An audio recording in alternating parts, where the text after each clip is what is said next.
Live from WSLS, this is 10 News at 6, working for you. Now at 6, we are still on top of that deadly shooting in Blacksburg. We were just kind of like in a state of like shell shock.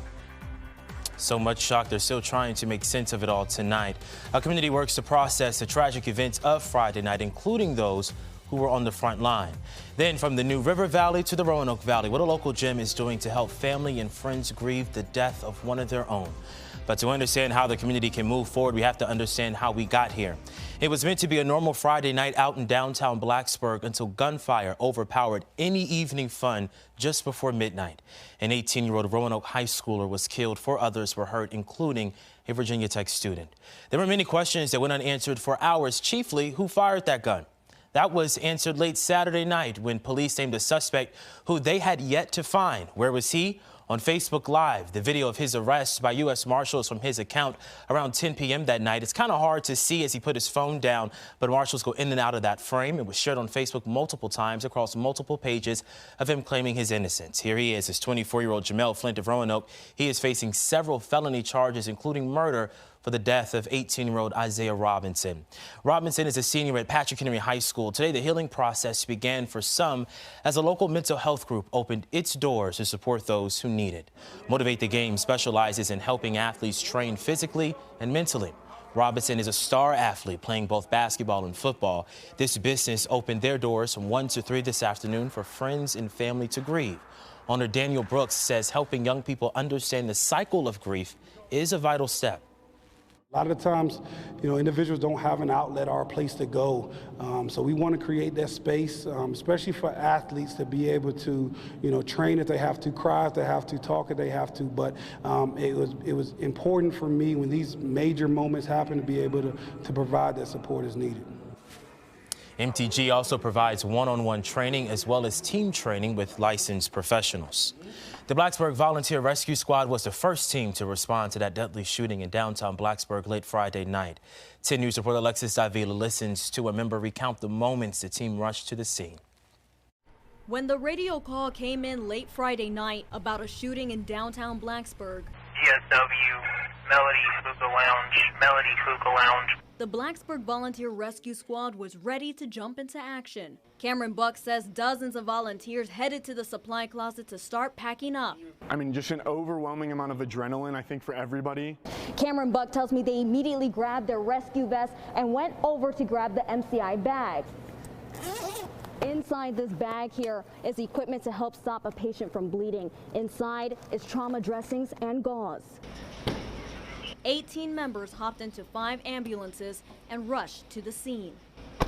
With all the sirens and lights, Buck says the job grew more intense. But since there were so many people around and walking the streets, it was a very surreal moment, I would say. The squad members who helped transport the victims to a hospital are all in their 20s. So seeing how young the victims are, Buck says it made the job even more tough.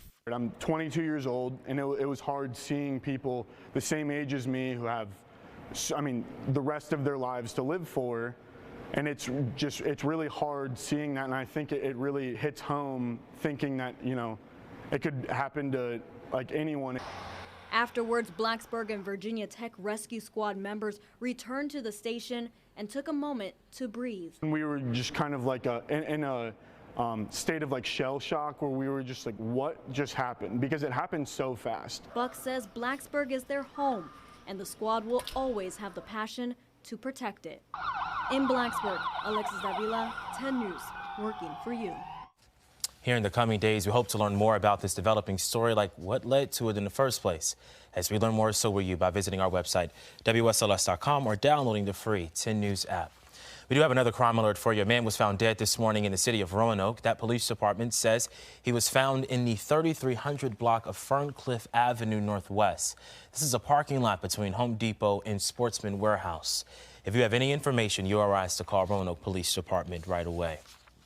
Meteorologist Delaney Warden joins us now. She's giving you a check of Your forecast, it was a really nice day, Delaney, and I'm hoping that some of that sunshine from today can travel with us into the work week. Well, you may not be so happy about tomorrow. Oh, then. no. Yes, our cloud cover is going to increase, but we're staying clear for tonight. But the good news along with that cloud cover is that it won't be sticking with us for too much longer as we head throughout the evening on Monday. At this point, a live look to our sky cam over in Blacksburg, still holding on to those beautiful clear skies. That continues tonight, but temperature already right at freezing there in Blacksburg. Factoring in a light wind, it's causing us to feel more like 25. So unfortunately, that is going to continue to be the case if you're out and about for this evening. Those temperatures feeling anywhere from about 5 to 10 degrees colder than what the actual air thermometer is showing you. Our temperatures are mostly in the 30s, getting very close though to the 20s in Hillsville at 31 degrees here in Roanoke, still at 35. Our temperatures today were a little bit warmer than we were yesterday. And the good news, if you don't like these colder temperatures,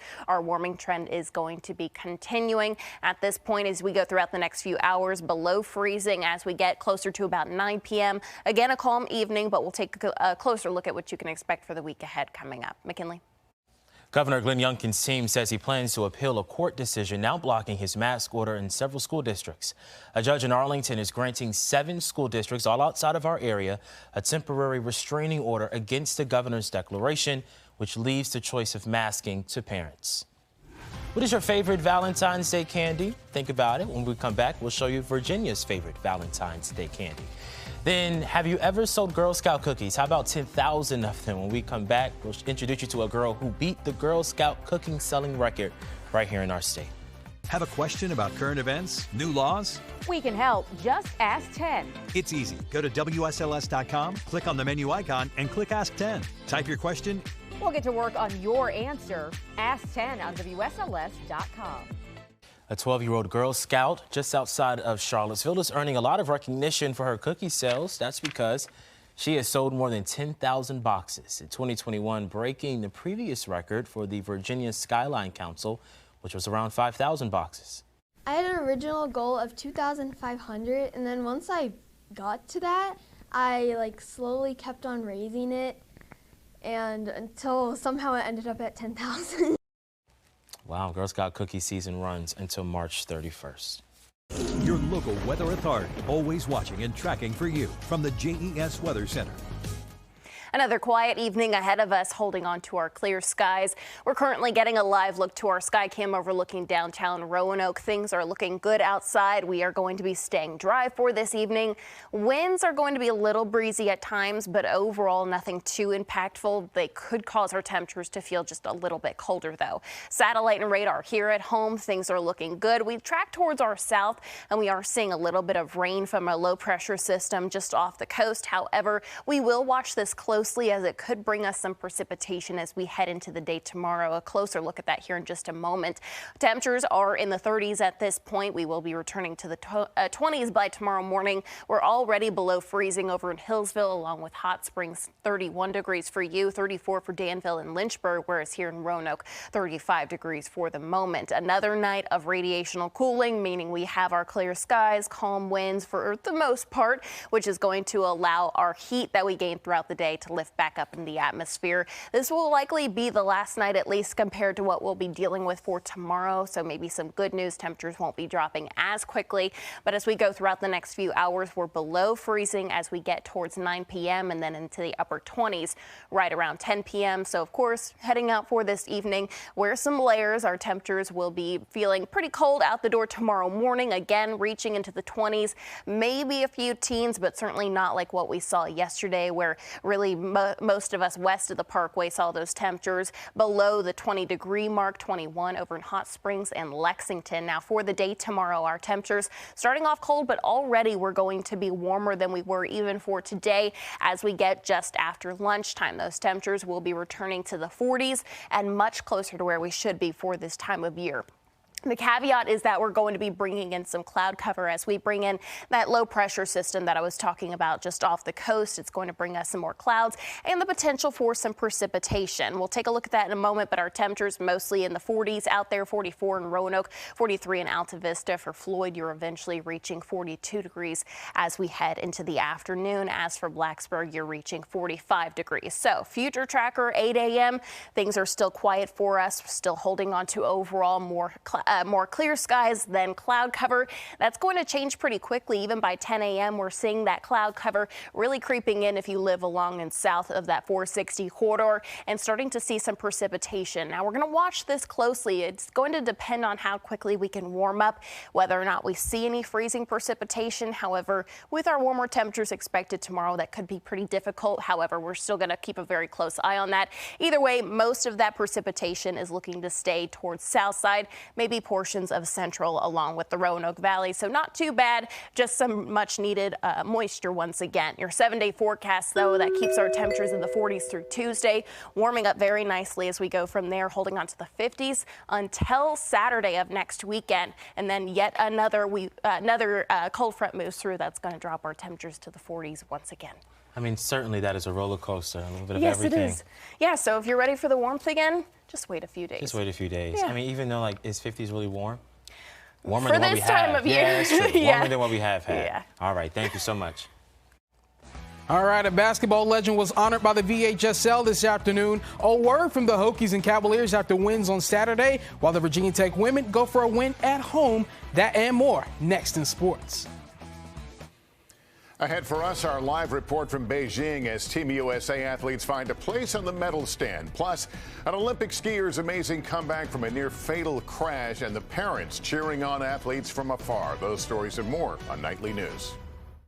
News and notes, Steve Nash says James Harden will not be traded before the NBA deadline. AFC takes down the NFC in the NFL Pro Bowl 41-35. Busch Light clash at the LA Coliseum underway. Highlights tonight at 11. Apparently, according to CandyStore.com, candy hearts are Virginia's favorite Valentine's Day treat, along with other states like South Carolina, California, Hawaii. Real quick, what are you guys? Do you have a favorite Valentine's Day candy? Well, not necessarily, but I wouldn't say candy hearts. Me neither. Just give me all my M&Ms. I'm happy. Yeah. Oh, okay. That's a good choice. Well, the website has a list of the most popular candy in each state. Valentine's Day candy sales didn't do too well because of the pandemic in years past, but the National Retail Federation predicts record-breaking sales this year. Okay. Okay, see, a box of chocolate. You can't like that? go wrong there. You can't go wrong with that. But yeah, like the candied hearts, I don't really like those. Yeah, I mean, I have to be in the mood for them, and that does not happen often. So. All right, let's get a quick check of the forecast. Our temperatures tonight back to the 20s for the most part. A few teens back towards the New River Valley, maybe even portions of the Highlands. But your 7-day forecast, our temperatures are going to continue to warm up here over the next few days. We're into the 50s again by Wednesday, staying there for a majority of the work week, which is going to be nice until our next cool down next weekend. All right, that does it for us tonight at 6. NBC Nightly News is next. We'll see you back here at 11.